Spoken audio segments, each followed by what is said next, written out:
Welcome to the Salt Strong Fishing Podcast. Salt Strong has been helping saltwater anglers catch more fish in less time for 10 years and is now the largest and most trusted saltwater fishing community in America. If you want to catch more saltwater fish, then keep listening. If you want to speed up your fish catching results even faster, then join the private insider community at saltstrong.com. Here's your host, Joe Simons. Like diamonds.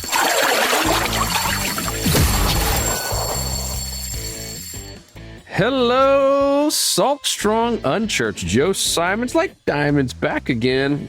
The title of this one might have grabbed your attention. We're calling it Drugs, Alcohol, and Saltwater Fishing.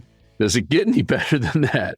And I'm obviously being a little facetious there. But last week, or I guess, 2 weeks ago, I'm losing track of my weeks here, had on a great guest, Ben, telling his story about some of the things that he struggled with lust and porn, etc. And another longtime listener, Blaine Roberts, who's also an insider member and now doing some coaching for us up there in the Panhandle. He had reached out and said, "Hey, man, I got a really powerful story to share as well around drugs and alcohol, and even going, somewhat homeless. I haven't heard the full story, so you're getting to hear it at the same time I do." And he says, it was fishing and some faith that really saved me and turned my life around. And I know he's tried a lot of things in terms of going towards a more of a sober life. And a more of a faith-filled life and trying to be the best version of himself. And I think you'll hear there's probably no cookie cutter version of it. And it's always good to hear someone's real story from the heart. So, Lane, welcome to the show, my friend. Joe, I am honored, man. I am a longtime fan of the Unchurched. Every episode, it gives me something to reflect on, brother. And like I said, it's an honor to be here. I love hearing that. And I got a chance to fish with you and your son there this past summer. We were there for a family reunion up in the Panhandle, and man, we had such a blast. And what I love. I didn't find out about it until later that you even listen to Unchurched. I meet people all the time that I know they know who Salt Strong is, but majority of the time I don't ever assume that they even know there is an Unchurched. So I'm curious, how did you find it? Oh, absolutely. Ben, or I believe it was you who said it or kind of mentioned it. It was suggested on Spotify. So obviously I listen to a lot of fishing podcasts. And I believe I was listening to a local fishing report. And once that was over, Unchurched was suggested and popped on. And I'm driving, so I'm just listening to it. I had no idea what it was. I recognized your voice and I was like, this is something to do with Salt Strong. And so, once I got to my final destination, I looked it up and saw there was just tons and tons of episodes. So I started listening. And like I said, Unchurched has become sort of a replacement of AA for me. And I know that's a powerful statement. I know it's a powerful statement. If for the listeners that do not know what AA is, it's a 12-step program centered around alcoholism, but all are welcome, especially in these days. But towards the end of my AA journey, when I would go to meetings, I was long past the days of trying to stay sober and hanging on 24 hours at a time and things like that. But I would go to these meetings because I would get one word or I would get one sentence, some sort of topic that would lead me into self-reflection. And that's what I needed. And that's what I still need today. I need to stay grounded. I need to not get so much out of self that I'm not or forgetting how I got here. You know what I mean? Yep. So Unchurched gives me that, man. Sometimes it's the full episode that's really powerful to me that I could just do a lot of reflection on it. And sometimes it's one word like gratitude is mentioned or something. and I can reflect on that. And that's all it takes for me nowadays, man. It's very helpful, Joe. So cool. Love to hear it. And love to hear it's made an impact in your life. Let's talk about your life. What's the backstory on this topic? Oh, absolutely. I mean, you said it, fishing, saltwater fishing has been a huge part of my sobriety, and I'll get to that point. But I mean, I'm not going to go into war stories or anything like that. I mean, I'll give you the short version. From the first time that alcohol had an effect on my body and my mind, probably around the age of 17, I wanted more. I remember my first blackout. My first blackout happened probably around, I'd say 18 or 19, where I woke up that morning, had no idea where I was at, had no idea how I got there. This would scare most people, but I was like, what did I do the night before to get to this level? And I want to do that again. Like, I was intrigued, I even while hungover like that next morning. It was so appealing to me. Like, how do I not remember? Like, it blew my mind. And I was like trying to remember the recipe, right? Okay, I was drinking this and this. I remember doing this, taking these two, you know what I mean? And trying to put back together that recipe, keep that process, and that's addiction. That's what it is. Some of us have that gene and some of us don't.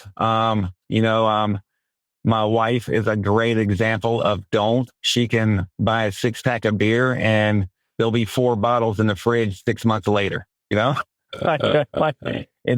it upsets me. Like, I have to move them to get to the milk, like, drink these beers already, that is not the case for me. And millions more like me, millions more like me. I'd say around 23, I was introduced to opiates due to a hip injury. Okay.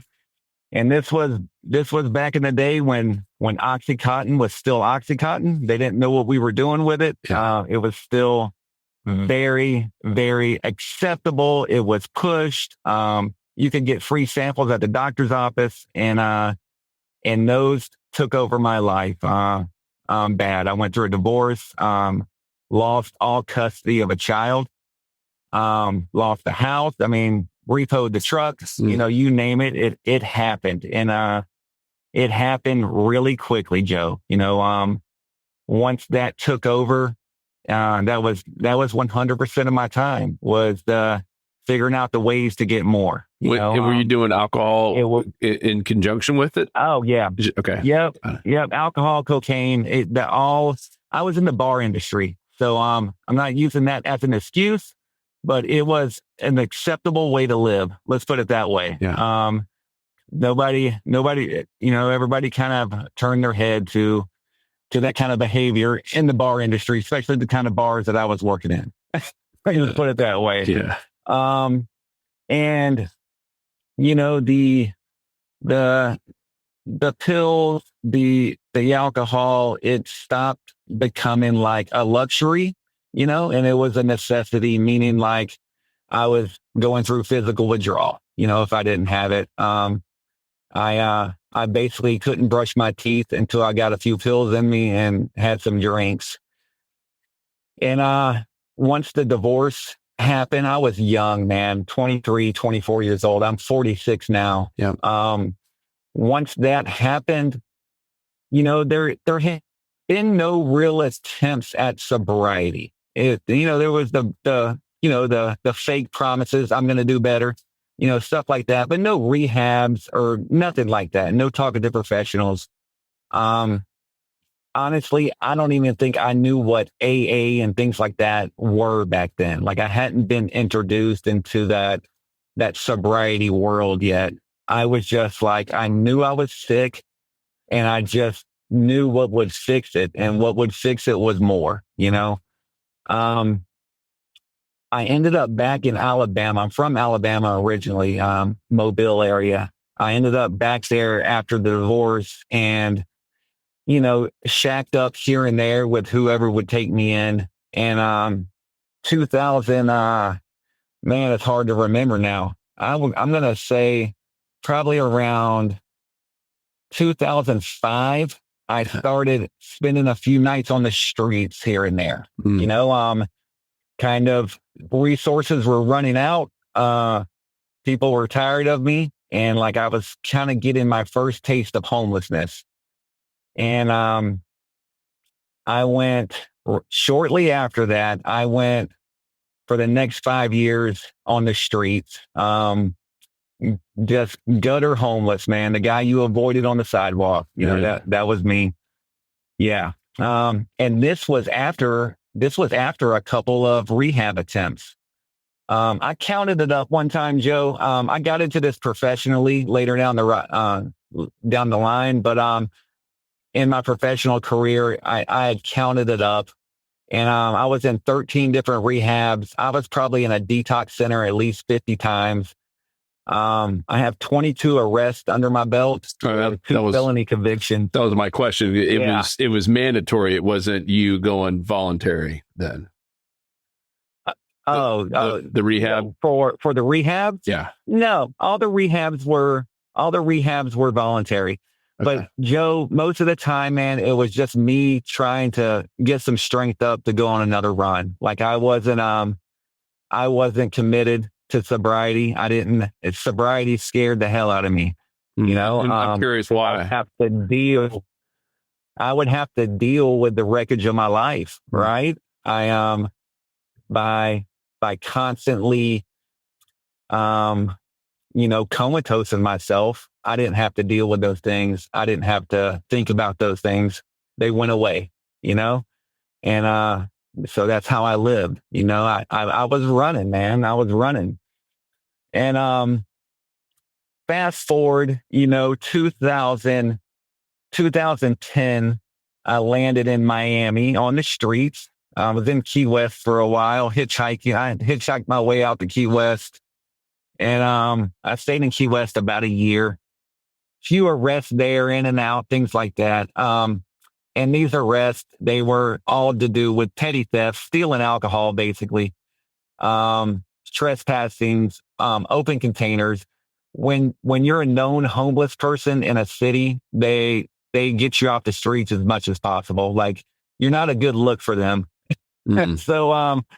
So whenever they can get you off the streets for a month or so, they will, and honestly, it was a relief, man. Like, I did not mind going to sit in county jail. Like, it gave me time to rest. I didn't have to worry about much. Jail became a second home for a while, man. It really did. And, but made my way to Miami, and I got into a rehab there, state-funded rehab. And I had just a great counselor, man, a counselor that I really, really connected with, her, Mrs. B. I still keep in contact with her. And I don't know what it was different about her, man. She just, I could see she really cared, man. And I wish I could say I went there and got sober and that was it, but it wasn't. I was in and out of that place probably 3 or 4 times. But one day it stuck. And to this day, my mother asked me, man, like, what happened? What changed to make you finally quit? And Joe, like, I can't come up with an answer. So the only reasonable thing I can think of is God, that's it. I mean, there was nothing really different. I was just done. I wanted more for the first time. I wanted to deal with the wreckage. I know that was some sort of higher power saying, hey, we got more for you out here. Let's get moving, Dude, I got chills because I'm taking notes as you're talking, and I'm literally in the middle. I was about to finish my sentence when you said the word God. I said, here, I'm reading it. Did you ever hear from God? And as soon as I'm writing that, you said that. I was like, whoa. goosebumps.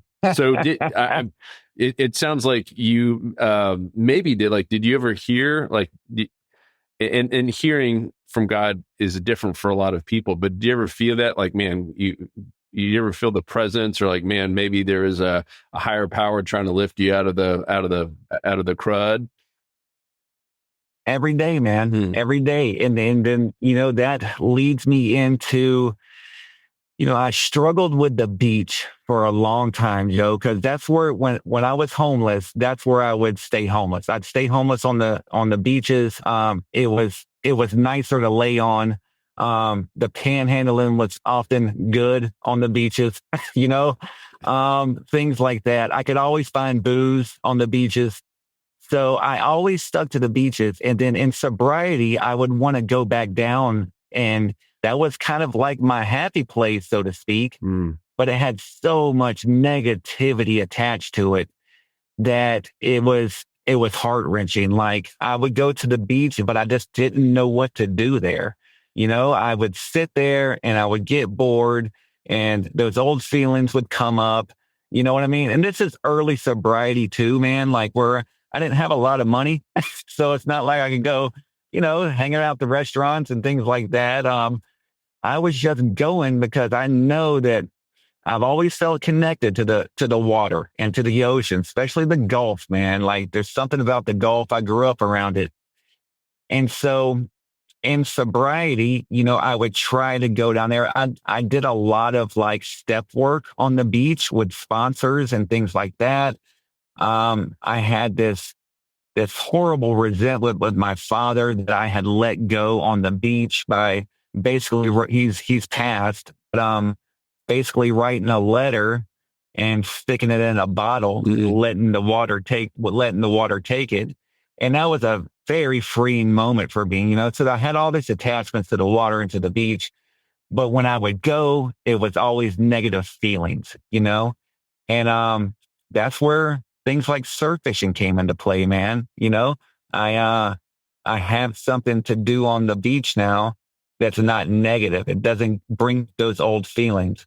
I get that connection with my higher power every morning when that sun's coming up or when that sun's going down. Like, I have that luxury to catch those sunrises and sunsets every day I choose to go. It's very special to me, man. Very special.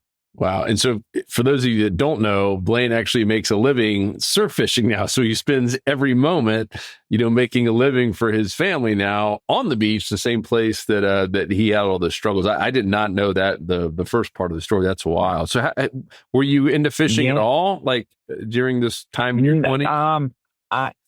I did some fishing with my old man as a kid. I mean, I knew how to cast a spinner. We'd fish like, stock ponds and things like that. So I knew I needed to get into something. I guess I was about a year into sobriety, and I was getting antsy, buddy. I was trying to fill my time with work. I was enrolled in school at this point, so I was going to college, working a couple jobs, and that's how I was, smothering my days, so to speak, to kind of keep me moving.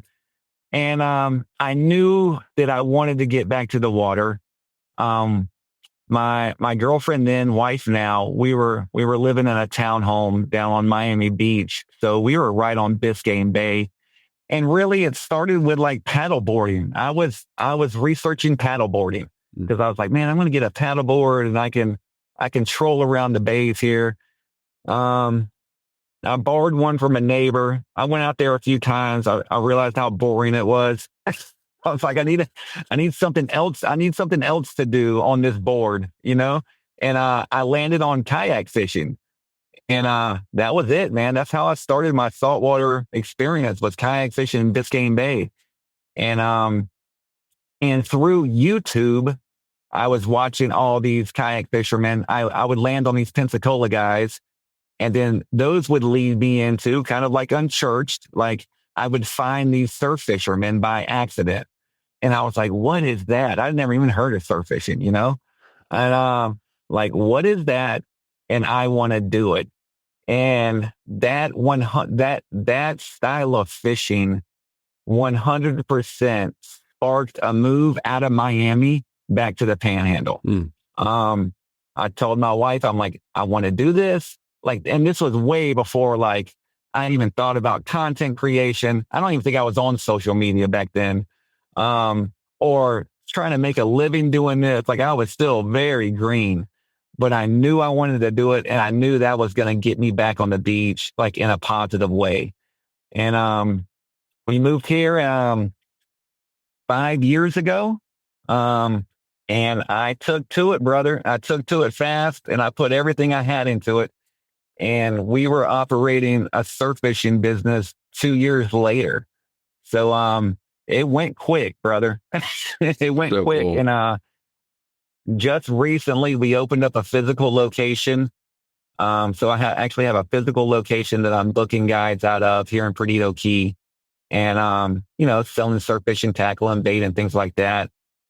We do a lot of back end stuff on social media with other companies. I mean, we've really grown Panhandle Salt, my wife and I. It's very important to have a partner that is as crazy as you.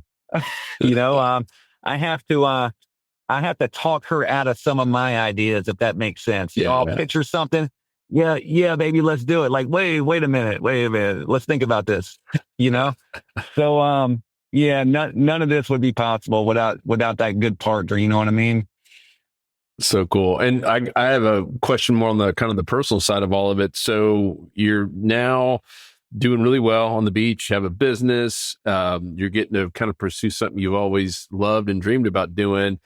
Do you touch alcohol at all or drugs, or it's a no-go, have to be 100% I don't. sober? Okay. Yeah, for me, the phenomenon of craving will kick in. And I know that about myself. I've tested it many and many a times, where I would get 6 months of sobriety and think I can be normal and have a beer. But you know what, Joe, my path is not everybody's path. I've learned this so well working in the field. To back up a bit, I put myself through school. I had a GED I'd got in 1994. That was about as far as my education went. And got myself in community college in Miami. I did about a year's worth of prep classes to even get to high school level. Like that's how behind I was in education.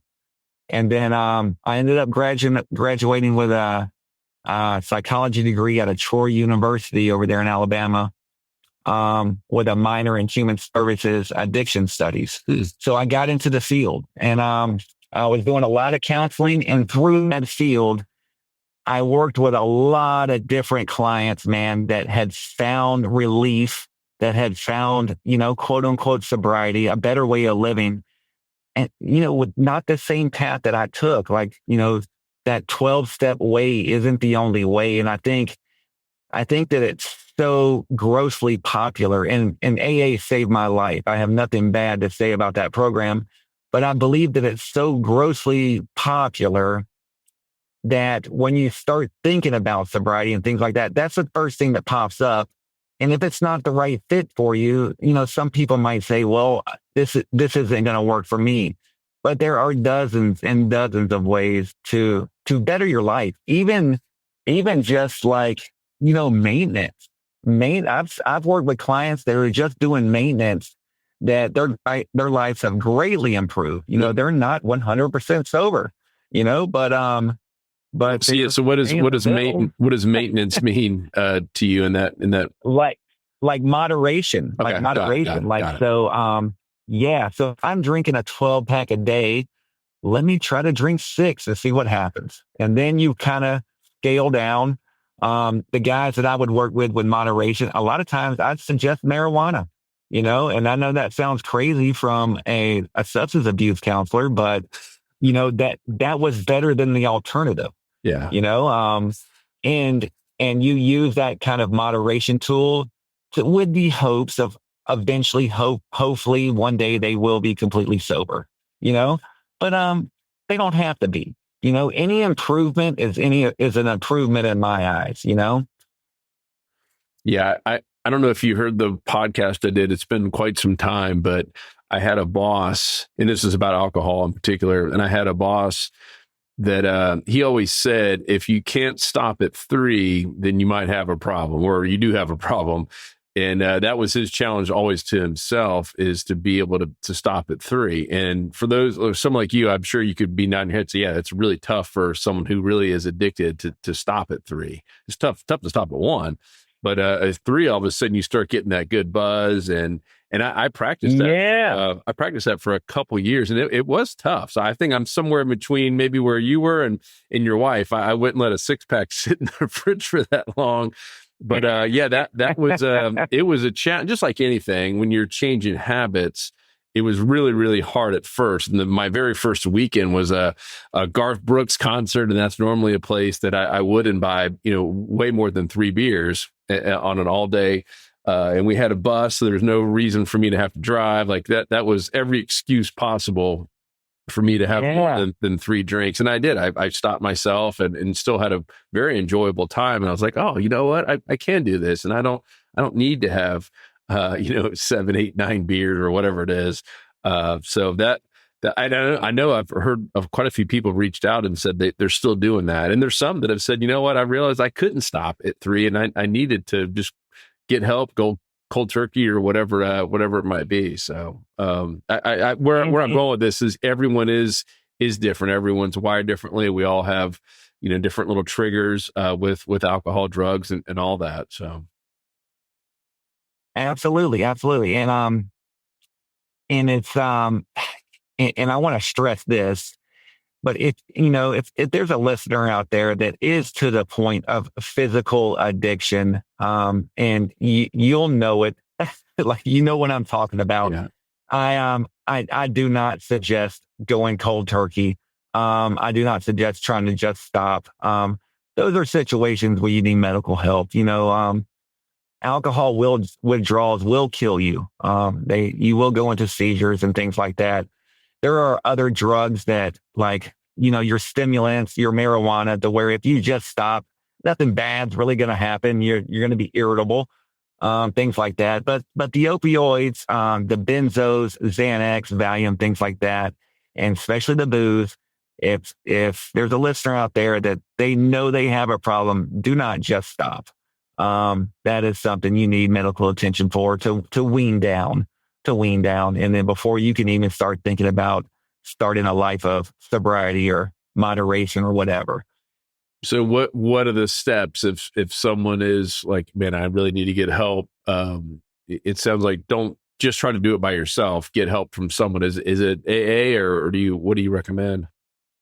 Again, like, there's so many programs out there. I'm going to give you guys a few. So you have your traditional 12-step programs, which is the big books of Alcoholics Anonymous. Each different program has their own big book, but it all stems from that that literature.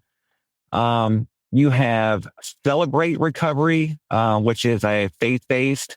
You have Smart Recovery. Smart Recovery is mainly online. I think they do have a few physical meetings like throughout the country, but it's mainly online, where they're not doing a 12-step base. They're not counting days of sobriety. They are more doing a clinical base sobriety. And these are safe places for you to use moderation. Some of the old school AA and NA rooms, if you come in there and start talking about moderation, they might throw you out. It's so sad to see that. I mean, I've been in AA meetings where they don't let the drunk guy in. And I'm like, well, that's what this place is for, right? You see it happen a lot in sobriety, especially in those first few years. People tend to forget, so there was a lot, like I said, AA saved my life. The 12 steps saved my life, but there was a lot that I did not agree on. And, it's not for everybody. I'll say them again. Smart Recovery. Refuge Recovery is another good one. That's a Buddhist approach to recovery. Super interesting literature too, Joe. I know you're a reader. Their program book is a pretty quick read if you wanted to read it one day. Again, that's Refuge Recovery. Then you have the Celebrate Recovery, which is faith-based, which is a 12-step program. And then you have your classics, AA, NA. But any kind of like physical addiction that is going to be detox. You're going to need a 3 to 5 day stay. And then most detox centers will find you a program while you're in there. Again, it's completely voluntary. There's never a right time to go to rehab. So if you're playing it's not the right time game, there's never a right time to take 30 days off of your life. There's not, kind of like planning a baby, there's always going to be an excuse. You just have to go, bro. Rehab is great because it takes you out of the elements. There are no access to get what you want or what you're craving.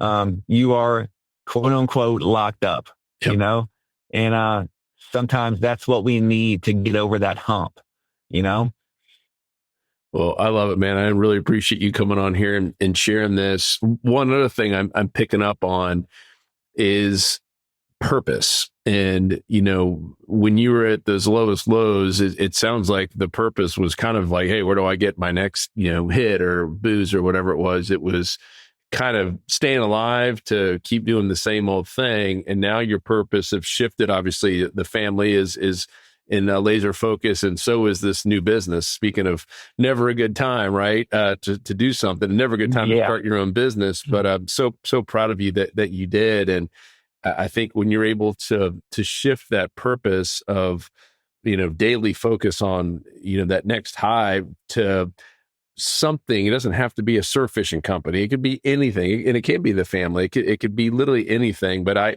wrote that book, Fishing for Happiness, and that really is the core bullseye is defining a purpose in writing, not just up in your head and thinking about it one time, but it's something you obsess over. And to me, that makes it a whole lot easier. It's never easy to make that kind of transition in life, especially if you've had a habit of drinking or doing drugs, for every day for years. I mean, that like you said, you almost need to kind of lock yourself up and go to detox for a while just to even start it. It is painful, but having that purpose upfront, clear, in vision, to me is probably the biggest game changer. And I'd be willing to bet the people who do the best after coming out of programs like AA or any of these usually find some sort of purpose in life that gives them new life and gives them kind of a new outlook on everything. Would you agree from just you personally and some of your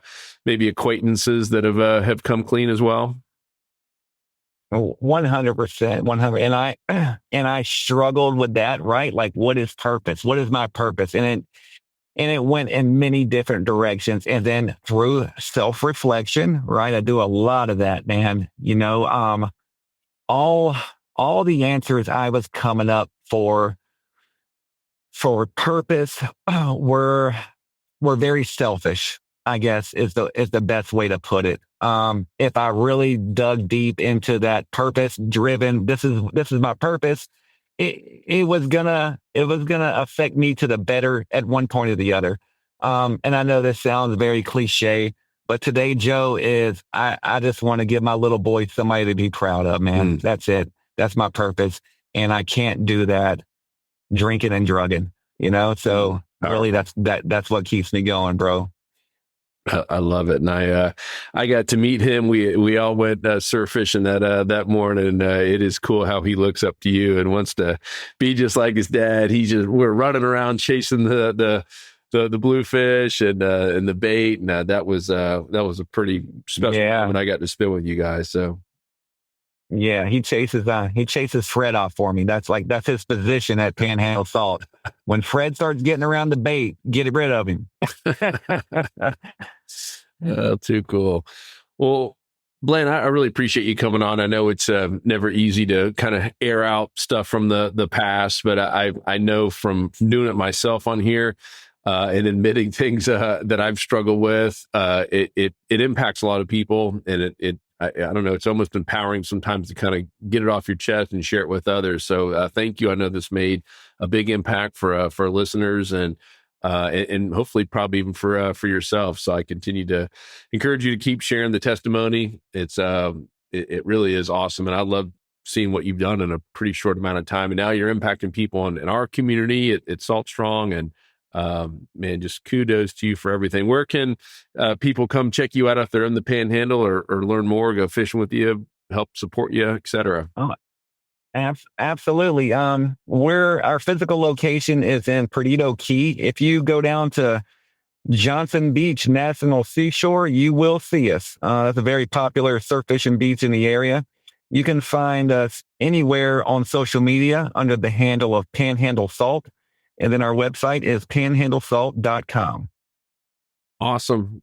And like I said, I got to go fishing with you and your boy there this summer. That's just such a beautiful area. I hadn't been in quite a few years up into Perdido, and man, yeah, just the beaches there and the fishing, everything was just fantastic. So if you guys are, it really is, man. Yeah, Perdido's a little Passover beach. Yeah, like you get a lot of people coming from Gulf Shores, like they pass through us to go to Pensacola, and and I like to keep it that way.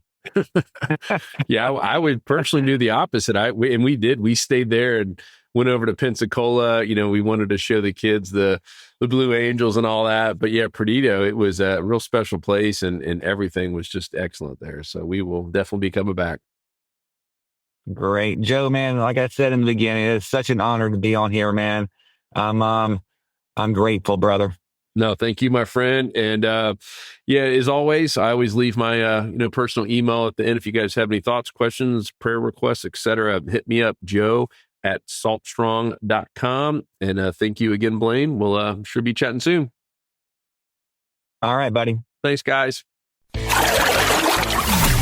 Want more fishing tips, shortcuts, and tools so you can catch more fish per trip? Then head over to saltstrong.com now and join the movement.